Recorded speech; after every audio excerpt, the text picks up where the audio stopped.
Good morning, welcome back to the channel. It's a bit loud in here because I'm in the van, but it's Sunday morning and we are off to a car boot sale. Now my normal car boot is Measham, however it's not in the field today, it's in a school. So it's still the same car boot, less people in a school.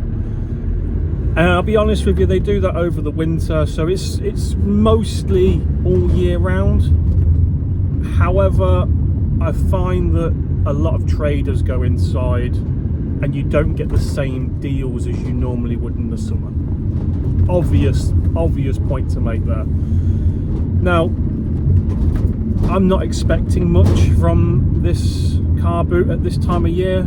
But I thought it was good to get back into the routine of getting up early on a Sunday and getting back out there and hunting for some stock.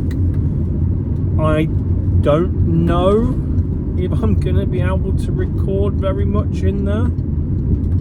If I don't, I'll go through what I picked up later on.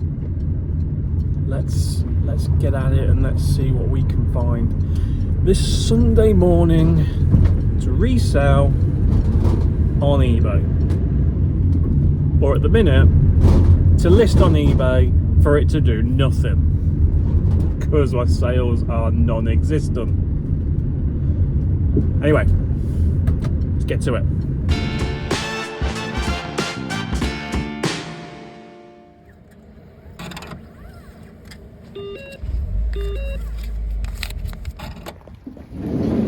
First things first.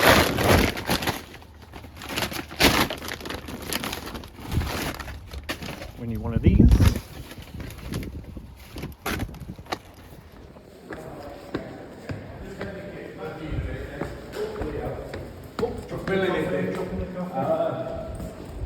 Morning.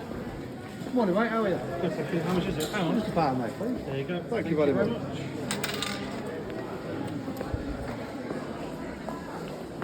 Well, as predicted, that wasn't very good. It's not a very big haul. They've tried to cram in as many as they can. There's like 30 tables. About 10 of them are selling fake goods. So I've seen some fake Nike, some fake North Face. The fakest pair of Timberland boots I've ever seen. I couldn't film in that. It was so crammed in. I had to basically just hold my bag in front of me, so I couldn't do any filming. But what I did pick up, which wasn't a lot, I picked up a brand new pair of Dickies extra large jogging bottoms. They were a £5. I'll be able to get 15 quid for them. Picked up a pair of Lidl trainers. They're a bit grubby. Paid 3 for them. I've sold a pair of Lidl before. I think they went for 18 if I remember rightly, so they should be okay. A brand new sealed shirt from Rydale. I paid 2 quid for it.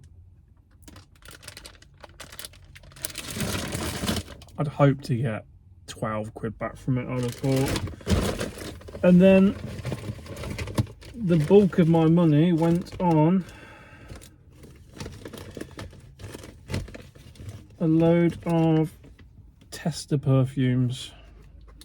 So there's a lady there selling testers. She said she has a supplier. She normally sells herself on eBay and Vinted and stuff. So I've got a couple of Hugo Boss ones. There's 1, 2, 3, 4 Hugo Boss ones, and a couple of Tom Ford ones. She wanted 3 quid each. I thought my money would be safe at 3 quid because, you know, some of these perfumes are well expensive when you're talking about bigger bottles. And when I've just done some research online, it looks like the 75 No, the 7.4 milliliter, which is the very small 3 sprays, has sold for like I think it was $14.99, if I remember rightly. And this is 33 milliliter. Now it does say Boss on it. It does have it on there, and it clearly says that it is a, I don't know if you can see it, it says it's a tester.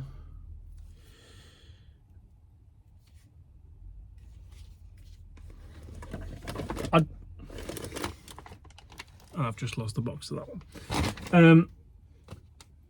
I'd be hoping to get a tenner for it. If I'm being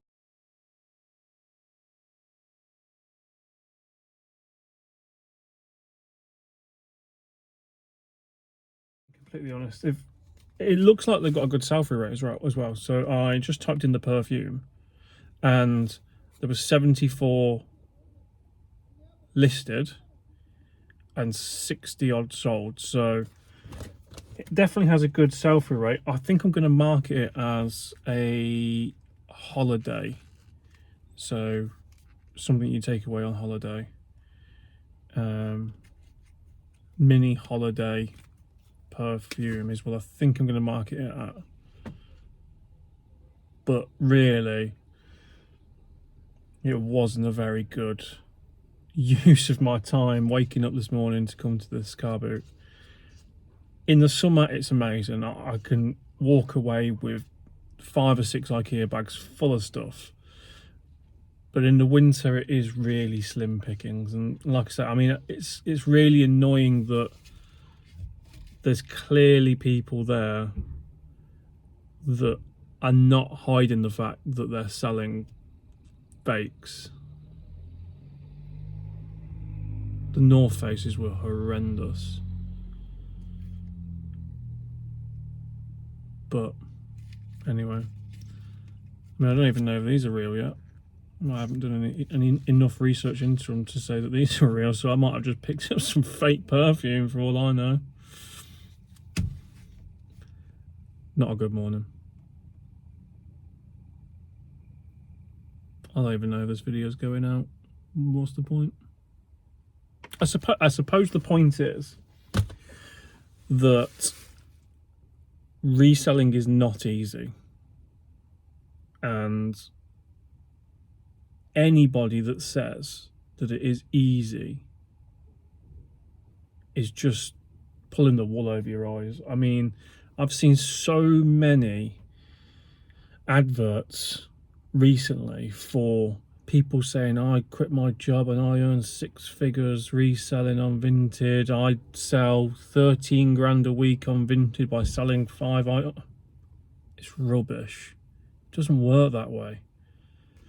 They might sell 13 grand a week on Vinted, but their buy cost might be 12 grand.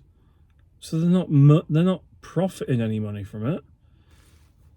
Anybody, any idiot can go and buy a brand new iPhone for £1,000, or however much an iPhone costs nowadays. I don't know. I haven't got the latest iPhone. Anybody can go buy a brand new iPhone and sell it for £10 more. So you've just made £1,000? No, you've made 10 quid. If that, after fees.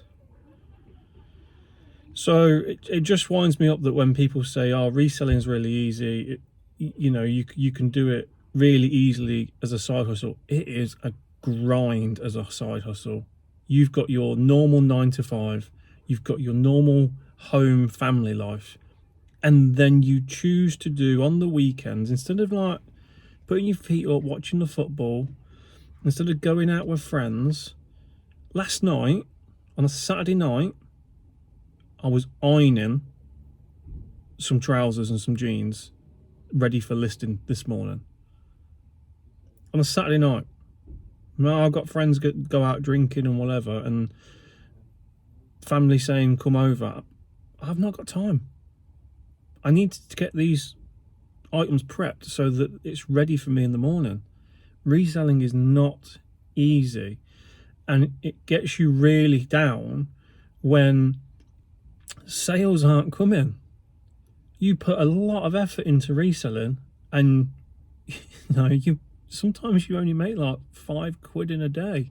One item sales, you've made 20 quid, and that 20 quid ain't all yours. So what I'm trying to say is, if you are feeling like you're not making any progress with your reselling journey, because sometimes I feel that, just remember, and it's good to document where you started from. Remember that you started from the kitchen table. Remember, for me, that I started by selling a PlayStation 4 video game. And then you have to look around and go, well, what have we achieved in the period we've been doing it? You know, have we achieved a storage system? Have we gone from a wardrobe to an entire garage full of stuff? That's progress. You might not feel it in your pocket, but when you look at it as a bigger picture, that is massive progress. And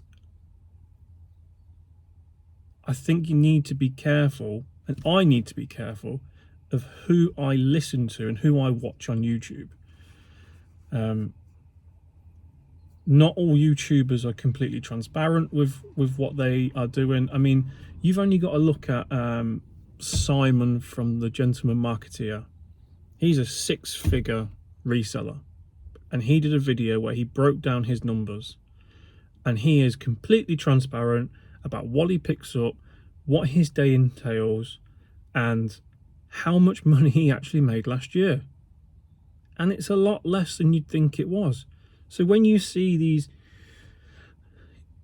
young kids on ads on Instagram and Facebook saying that they quit their jobs to resell for 6 figures a year, they might well do. Good on them. But they are not keeping 6 figures a year. I suppose that's my little rant over. I didn't mean this to be a rant. But I think today just goes to show that not every day's a win. There are days where you get out of bed and you find next to nothing. I picked up some bits, so now it's time to get home and to get it listed on eBay.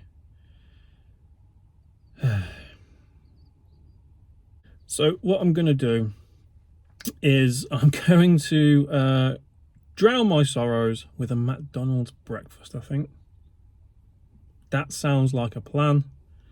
I'm going to go get the McDonald's breakfast. I'm going to go home. I'm going to list some items. And I'm going to keep pushing forward. Because when I zoom out, I can see what I've achieved in a year. And I'm really happy with where my current situation is with my reselling business. And hopefully that level of growth continues, because if we take what I've achieved in 1 year and times that by 10 years, I think I'll be very happy with where I end up in 10 years. Anyway, time for breakfast.